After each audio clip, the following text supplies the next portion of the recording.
hello' আসসালামু আলাইকুম নমস্কাৰ কি খবৰ সকলো আশা কৰোঁ আপোনালোকে ভালে আছে মই ভালে আছো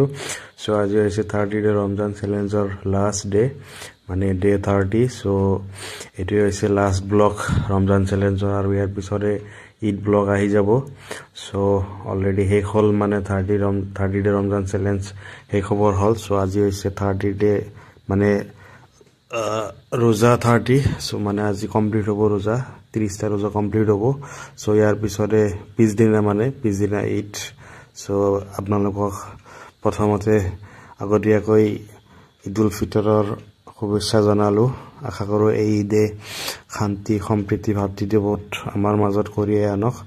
আৰু ইয়াৰে কামনা সো এই 30 ডে ৰমজান চ্যালেঞ্জত আপোনালোকে যি মৰম দিলে তাৰ কাৰণে আপোনালোকক অশেষ ধন্যবাদ আৰু আগলৈ এনেকৈ মৰম দি যাব বুলি আশা ৰাখিলো মই গম পাও যে 30 ডে ৰমজান চ্যালেঞ্জৰ যি ব্লগবোৰ ইমান ভাল হোৱা নাই কন্টেন্ট আগলৈ ইমানে ভাল কৰিবলৈ চেষ্টা কৰিম সো বাকি অহাকালি হৈছে এটো ঈদ সো ঈদৰ কাৰণে অলৰেডি প্ৰিপাৰেচন কমপ্লিট হৈছে আৰু সো ইয়াৰ পিছতে মানে ডাইৰেক্ট আপোনালোকক ঈদ ব্লগক লট ব্লগ পাই আছো সো এতিয়া যেটো ইটাৰ সময় হল আৰু সেটিয়া ইফতাৰ কৰি মানুহ তাৰ কাৰণে ঘৰত যাই আছো আৰু আজিৰ লগে লগে 30 ৰোজা কমপ্লিট হ'ব